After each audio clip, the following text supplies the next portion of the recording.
Welcome to Conspiracist. Glad to be here. Today, we're doing a deep dive into, well, a pretty widely discussed hypothesis. It's the claim that governments might have intentionally hidden evidence of a so-called microchip agenda connected to Bill Gates. And specifically involving vaccines, right, as the delivery method. Exactly. Now, this is obviously a complex topic, pretty sensitive too. Definitely. Lots of strong feelings around it. So our mission today is really just to objectively evaluate the evidence, look at the reasoning behind these claims, based purely on the sources we've gathered. Yeah, sticking to the source material is key here.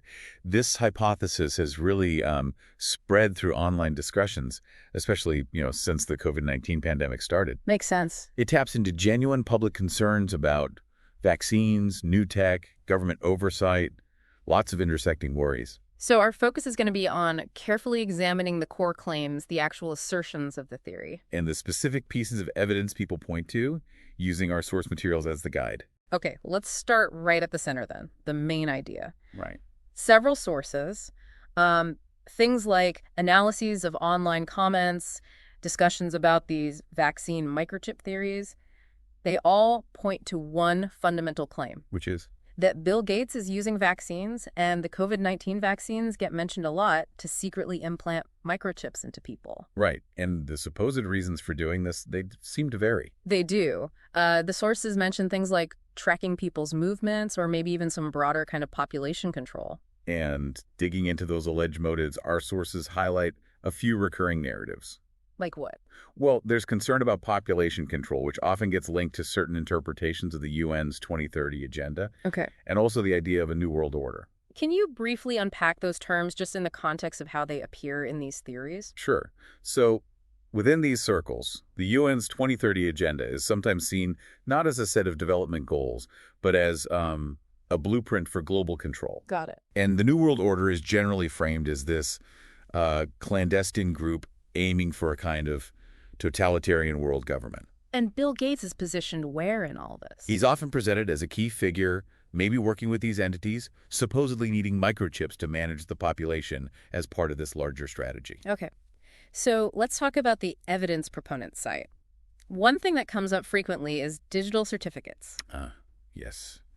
That seems to stem from a statement Bill Gates made publicly. About using digital certificates for what? Verifying vaccinations? Exactly. But that statement got interpreted in a very specific way. How so? It was seemingly misunderstood, or maybe deliberately misconstrued, to mean these weren't just digital records, but actual implantable things, like quantum dot tattoos. Okay, let's clarify that. What were the digital certificates actually about?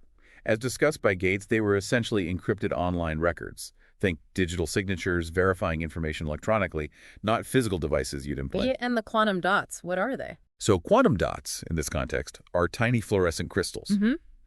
The researchers developing quantum dot tattoo ink, which is a real thing, for marking vaccine records on the skin. Right.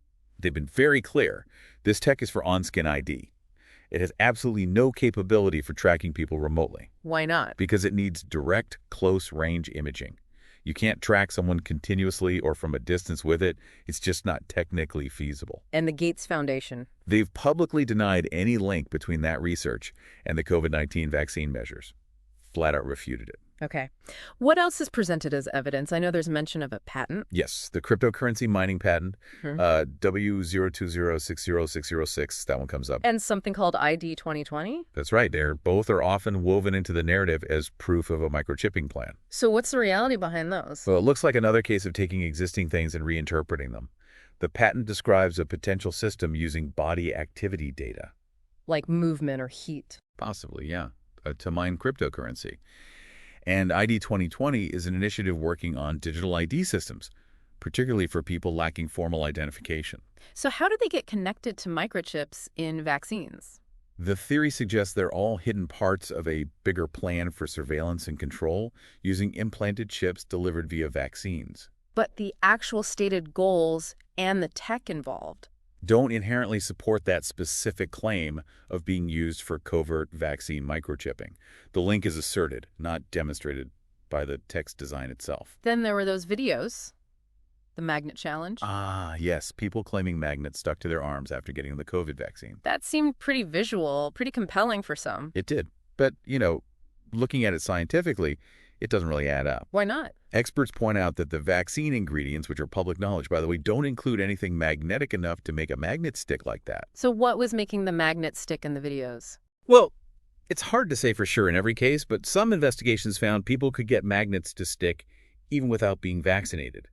Skin oils, slight moisture, the angle. Other factors seem much more likely. The effect couldn't be reliably replicated under controlled conditions linked to the vaccine itself. Okay. Another point often raised is Bill Gates's role and the Gates Foundation's role in global health. Right. Their involvement with organizations like the WHO, their heavy focus on funding vaccine development. The argument being that this influence gives them the power to push a microchip agenda. That seems to be the implication. Yeah. And look, it's true. The Gates Foundation is a huge player in global health. Their funding and partnerships give them considerable influence. There are even serious discussions, in academic and philosophical circles about the ethics of that kind of private philanthropic power over public health. But that's different from saying they're running a secret microchip plot. Exactly. It's a leap. You have to distinguish between documented influence, which is real, and these speculative claims of covert control for a hidden agenda. The sources we have just don't provide verifiable evidence for that leap.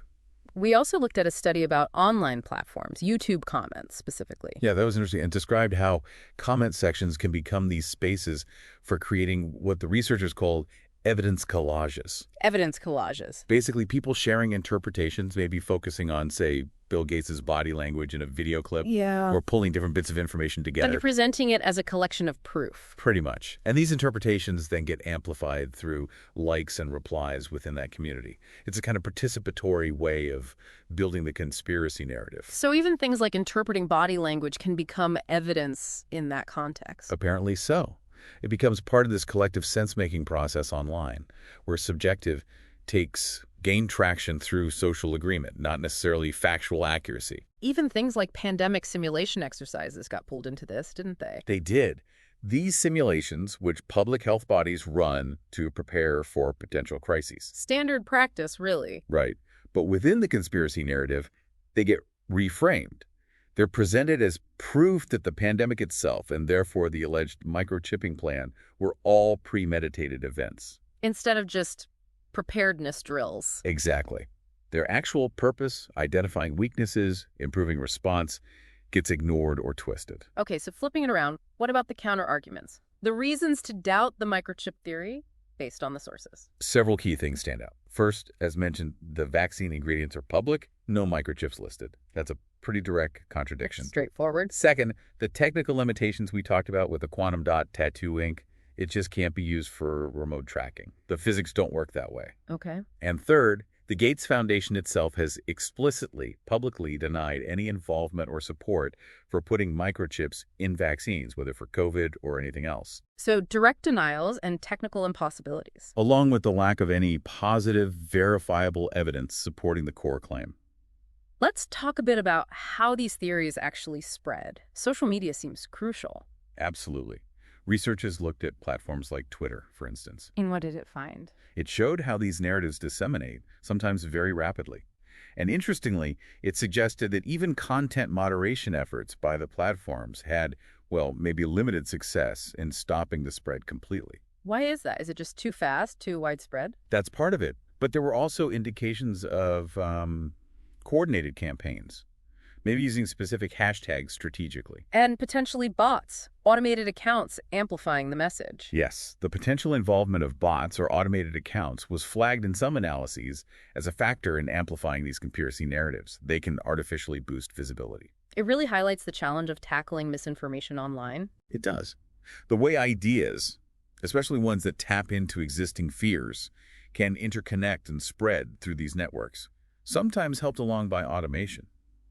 Yeah. It's a complex problem. It might also be helpful to touch on some common logical fallacies that tend to appear in these kinds of theories. That's a good point. They often rely on flawed reasoning. Such as? You often see straw man arguments misrepresenting what opponents believe to make it easier to attack. Okay. There's the argument from authority, where someone's status is used as proof rather than actual evidence. Or the reverse, dismissing valid expertise. What else? The argument from ignorance is a big one. claiming something must be true just because it hasn't been definitively proven false. Which is tricky because you can't always prove a negative. Exactly. And then there's the argument for personal incredulity. I can't believe that would happen, so it must be false. Isn't really logical reasoning. And the tendency to see patterns where there aren't any. Right. Pareidolia, finding significance in randomness. Or misinterpreting simple coincidences as proof of some hidden plan. That seems central to many conspiracy theories, connecting unrelated dots. It really is. Also, misinterpreting photos or videos, taking them out of context, maybe focusing on irrelevant details or not understanding technical aspects. Okay. Now, finally, it seems crucial to make a clear distinction. We've been talking about these unsubstantiated vaccine claims, but there is actual technology involving microchip implants in humans, right? That's a separate thing. Yes, absolutely separate. That technology does exist. Microchips can be implanted voluntarily for various uses. Like what sort of uses? Things like making secure payments, verifying identity, potentially monitoring health data in some cases, or even locating individuals like, say, someone with dementia who might wander off. And some companies have offered this. Yes. Sources mention companies like 3 Square Market in the U.S. or Epicenter in Sweden offering voluntary microchipping to employees for convenience, like opening doors or paying for snacks. And obviously, with that technology, there are real ethical debates. Oh, absolutely. Very legitimate concerns about privacy, the potential for unauthorized tracking down the line, data security, the risk of identity theft if the chip is compromised. So those are valid discussions to have about that specific existing voluntary technology. Precisely. Those ethical debates are important as the technology develops. How is data stored? Who controls it? Can it be removed safely? These are serious questions. And this seems the key point that is fundamentally different from the conspiracy theory we've been examining. Completely different. The theory alleges secret, involuntary mass microchipping via vaccines for nefarious purposes. The existing tech involves known implants, usually voluntary, for specific stated functions, accompanied by open ethical debate. They really shouldn't be confused. So wrapping this up, after looking through all the source material, what's the bottom line on the hypothesis of a hidden Bill Gates microchip agenda involving vaccines? Well, based strictly on the evidence presented in the sources we reviewed, there really is no credible support for it. No credible evidence. No. The claims seem to rely heavily on misinterpreting technologies like digital certificates or quantum dots, taking things like patents or pandemic drills out of context, linking unrelated events without proof, and employing quite a few logical fallacies. So the specific evidence cited just doesn't hold up under scrutiny according to these materials. That's what the analysis indicates. The public vaccine ingredients, the technical limits of the tech discussed, the denials from the foundation. It all points away from the conspiracy claim. Which really underscores how important it is for all of us when we encounter claims like this online to evaluate them critically. Definitely. To look for verifiable facts, to demand sound reasoning, and to be wary of theories that spread rapidly but lack solid grounding. Especially in today's information environment where things can circulate so quickly. Exactly. That skill of critical evaluation, distinguishing evidence from assertion, is just crucial. Thanks for listening to Conspiracist.